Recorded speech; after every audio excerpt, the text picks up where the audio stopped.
Hi, welcome to Pennsylvania Newsmakers, and as always, thanks for watching. Well, it's the final days of the legislature, and we think it's our final report on legislative matters, and then our popular financial literacy update, Pennsylvania politics and government, in depth and in detail, and guess what? It all starts right now. This is Pennsylvania Newsmakers, a fast-paced, unrehearsed weekly discussion with and about the leaders who shape your world. And now, here's your host.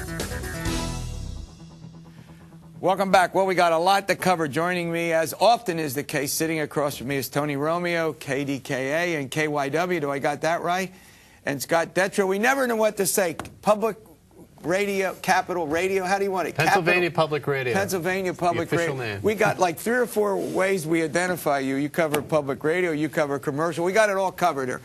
All right, Tony Romeo, as we speak, the legislature is winding down, a couple of session days to go. We don't know finally how the votes will come out, but we do know what the issues are, yes? Yeah, we do. All right, pensions, Marcellus Shale, the fiscal office, and the Castle Doctrine. Those are the biggies. Those are the biggies. Let's start.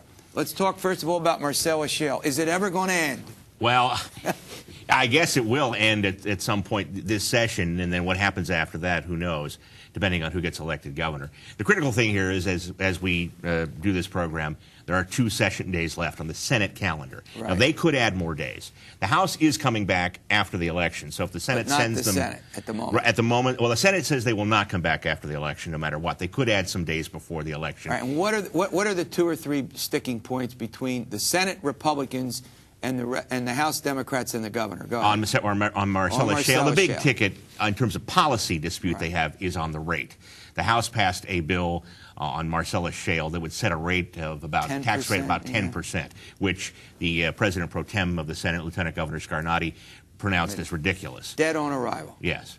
And the other issue, Tony and I have commiserated about this because it gets very, very technical, and it's probably impossible to report in radio. There's a lot of constitutional procedural issues. The Senate says the bill you sent us is flawed. We can't pass it. And they've asked for a ruling? Right. They got a ruling, which was kind of mixed. It said it did violate the Pennsylvania Constitution in one respect, but not the other. And House Speaker Keith McCall says that may be the case, but there are 2 other House bills related to energy and drilling that you can stick the severance tax into and send it back to the House.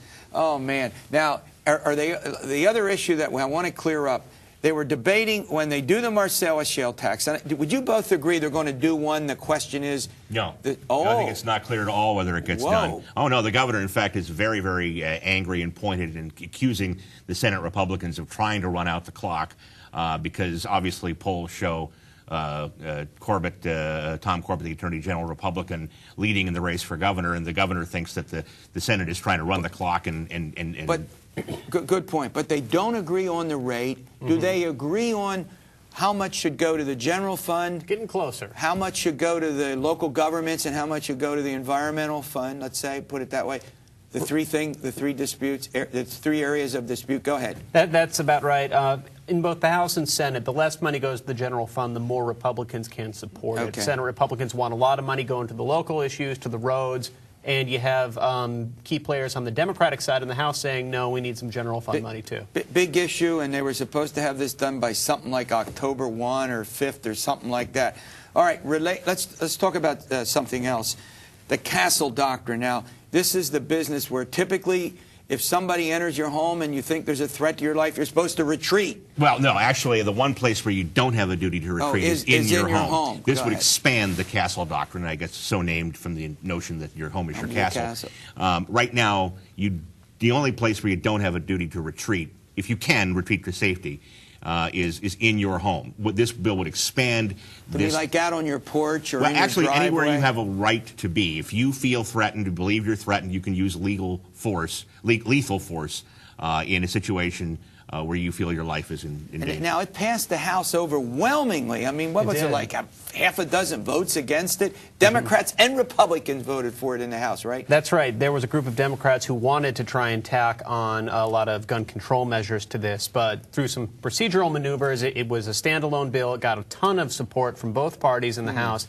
It's unclear as of right now what happens to it in the Senate, but I know Senate Republican leaders are in favor of the bill. It's just a question of what way they bring it up. All right, and many other states have expanded the Castle Doctrine. Is that the argument that's being used, Tony? Is that the argument that's being used? I think it's just a general sentiment, Right. too. Has the governor said he will sign it? Any No, word he on has that? not indicated You at this agree point with what that? he would do. No indication yet from Governor Rendell. Yeah, I haven't heard one way or another. Well, he's been asked about it, and he has specifically said, I haven't had a chance to the look at it former yet. DA, the tough law and order, we'll see how that goes. All right, we're going to run to a quick break. When we come back, the fiscal office. Why should we care about something in a fiscal office and debating who gets to control the money, who gets to, not to control, but set the rates, set the revenue projections. It's all very important. And then, pension overhaul. Can they get that done? That and more following these words. This broadcast of Pennsylvania Newsmakers is presented by the Pennsylvania Chamber of Business and Industry, the statewide voice of business, and by the Pennsylvania Cyber Charter School, bringing educational innovation and freedom to the children of Pennsylvania.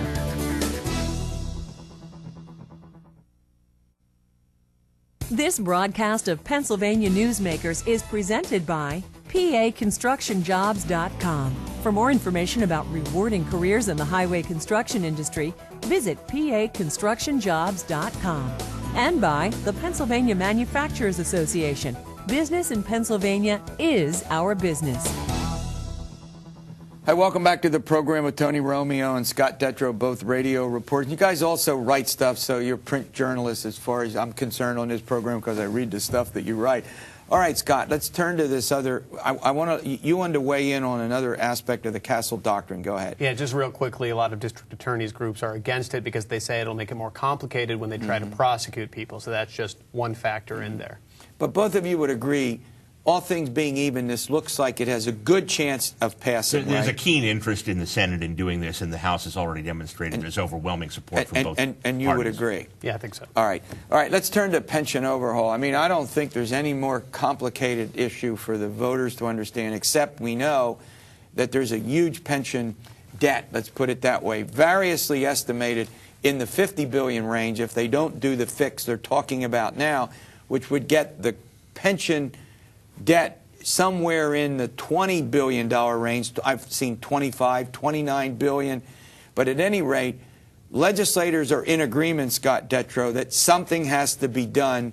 And what are some of the ideas that they've been throwing around in the legislature about pension reform? The Senate took the House bill, which passed this summer, and made some changes to it earlier this week. Pat Brown, the Lehigh County Republican, is kind of the architect of that. And basically, it creates this kind of, he explains it as a hybrid between the defined contribution and the defined benefit, which most people know is either a pension or a 401k style plan. That's a good way to explain it. He says the best, the good thing about this, and he admits, he'd rather go to a 401k style plan, but there's not enough support in the House for that. He says this is good because there's a mix of both. If the markets have another bad year like they did in 2008, the plan can readjust and employees will pay a bit more than they were before so that the cost is balanced on both sides. All right, so what they're talking about, if I understand this, is they're going to also increase the age limit to, by 2 years, is that it? Something like 2 years. So you'd have to work 2 years longer before you could retire.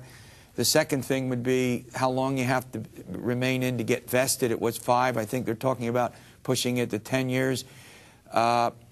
Tony, is there any sense that this has the likelihood of passage, do you think? Well, once again, you get down to this situation with the end of the session. Right. The Senate, if it comes back, is going to come back probably next week. If they don't come back next week, if they don't add days next week, then they probably aren't going to. And they're certainly not coming back after the election. So essentially what you're going to have here is, and the House is not due back until after the election. So what you're going to have here is the Senate's going to amend this bill if it passes out of the Senate, and then the House is going to be in a situation of So having they either to have to vote for it or not. vote it up or down. Yeah. Well, since this is the Pennsylvania General Assembly, it gets more complicated. I got going. The Senate bill now has a provision that says this doesn't take effect until the fiscal office takes effect. Oh, and we'll talk about that in a moment. Because the fiscal office is tied to the severance tax, which are kind of being held off. The severance tax looks like it's not going to pass at this point, so then the fiscal office doesn't pass. I think I need to apologize, not for these guys, but for our legislature who can't, they're tying everything together. I've often said they should,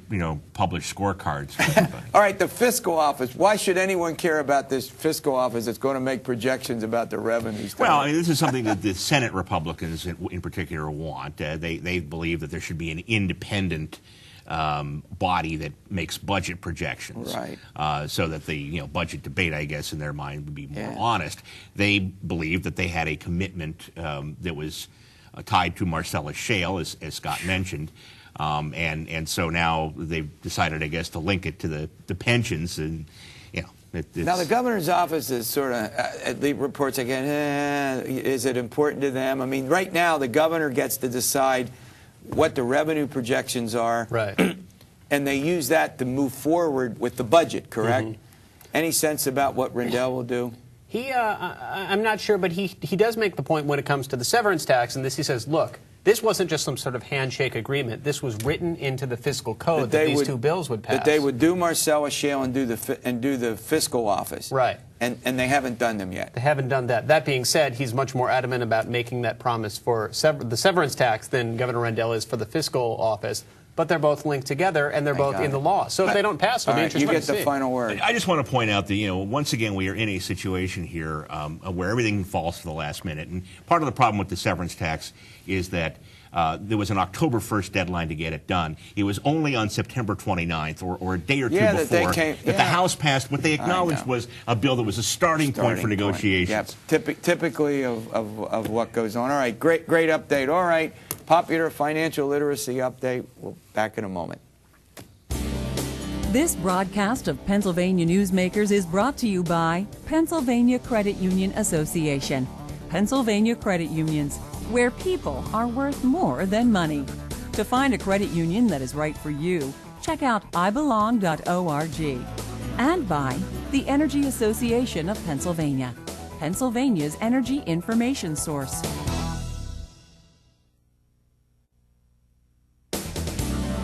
This broadcast of Pennsylvania Newsmakers is presented by the State System of Higher Education. 14 state-owned universities. The state system is the largest provider of higher education in Pennsylvania. And by the Hospital and Health System Association of Pennsylvania, working towards a healthy Pennsylvania. Hi, welcome back to the program. Well, it's our popular financial literacy update, and joining me, as often is the case, is Mike Wishnow. He's a Senior VP with the Credit Union Association, and joining me, you've been on before, right, Amber? No. No, you have not. Amber Rennick. Do I got that right? That's right. She's the Pennsylvania Youth Ambassador. I got everybody's title straight? You got too many titles, guys. All right. Look, I asked Michael to come in and chat with us about this credit score, credit report bit. We want to get this straight, and we want to help you out. But Amber, let's talk a little bit about what you do. This is International Credit Union Month. What's that all about, and what's your involvement? Well, International Credit Union Month, we certainly want to recognize our members and the benefits that we can provide to them through the credit union movement. And my job as a youth ambassador, basically throughout the state of Pennsylvania, there's an 18 to 25 age group representation that we want to focus on the young leaders in the movement, and everyone explores their own passion, whether it's member service, the credit union difference, or my own personal philosophy is through educating financial literacy. So basically what you're doing is sort of what we do on this program, which means that you talk to kids, young people, shouldn't call them kids, young people about credit cards, you talk to them about credit reports, you talk to them about savings, and developing a lifelong strategy for I guess savings and conversely, what? Investments? Well, investments can be savings. Absolutely. Absolutely. I mean, you want to give them the tools to succeed in the future. I mean, we don't want to take advantage of these individuals. We want to teach them about budgeting and the risks of scams and credit cards and what's good interest, what's bad interest, and just things that they might not be able to access on their own. You know, Michael, one of the things over the years we've taught, I don't know that we've emphasized this so much, which is developing kind of a lifelong strategy about being safe and secure with your investments, about how to think about it more globally. What advice would you have to folks out there when you sit down, you want to sort of start getting into the business of savings and investments? You know, you get an advisor, we all know about that. But there's you need to develop kind of a lifelong strategy for this, don't you? Absolutely, absolutely. And frankly, as Amber said, It starts as early as kindergarten. Yeah. I mean, you can teach kids, read them the Berenstain Bears, Trouble with Money. And that's Say the that beginning. one again? The Berenstain Bears, Do I understand Trouble that? with Berenstain Money. Bears. Literally, you can read that to a 3 or a 4-year-old, and they'll start to understand wants and needs and how to manage money and that kind of thing. Throughout life, your financial needs change. All of our financial needs change. When you're a young adult, maybe it's that car or that first credit card. Then, you know, if you're a parent, maybe it's college tuition. Right. Ultimately, it's retirement. Yeah. And every step of the way, there's different strategies that we employ or should be employing Right. Good to make point. sure that we're safe and secure. Yeah. And credit unions can help out at each life now, stage. Now, for young people, I mean, I don't know about, I mean, are they mostly interested when you chat with them about credit cards, or they got, a lot of folks go to college and then they have these big loans they have to worry about paying off, and that's a problem. And they get into the business of cell phones and the costs of cell phones and the new technology. I mean, what is it that when you talk with young people, they're mostly sort of, their focus is on? Well, for a lot of kids, it's just how to start, do they begin to build credit. With recent changes in the industry, they no longer can just go out and get that first credit card as soon as they turn 18, and they don't understand that. So when they need to start, you know, get to the age where they need to buy a car on their own, or why are they paying so much interest on their student loan? Absolutely. Do students have any sense about interest rates? Not as much as they should. You get my point. We all Right. buy stuff. Yeah, well, and Exactly. how is it compounded? Is it simple? Go ahead. And too often, I mean, they just have mom or dad, you know, holding their hands along the way. But if mom and dad haven't been taught these basics as well, then you just kind of have this cycle of debt that no one really knows how to manage. Yep. All right, when we come back, I ask Michael to come back and talk about credit reports and credit scores. This is very, very important. You need to keep this straight and to know what's going on. It's going to affect much in your life. That and more following these words. This broadcast of Pennsylvania Newsmakers is presented by Highmark Blue Shield, changing the way health plans work for business with a variety of plan options for employers and more choices for employees. Information is available at highmark.com. Have a greater hand in your company's health. And by the Pennsylvania Healthcare Association, the future of long-term care.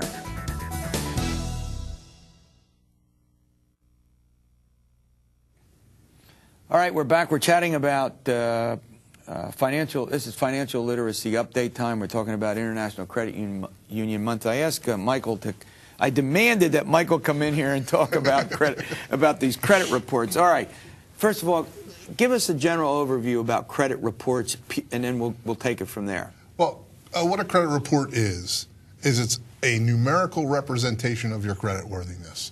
It can be anywhere from 300 to 850. 300 is very bad. These are points. These are points, okay. It's a Low, score. 300, high, good. 850, yeah. Okay. Anything north of 650, you're going to get premium rates.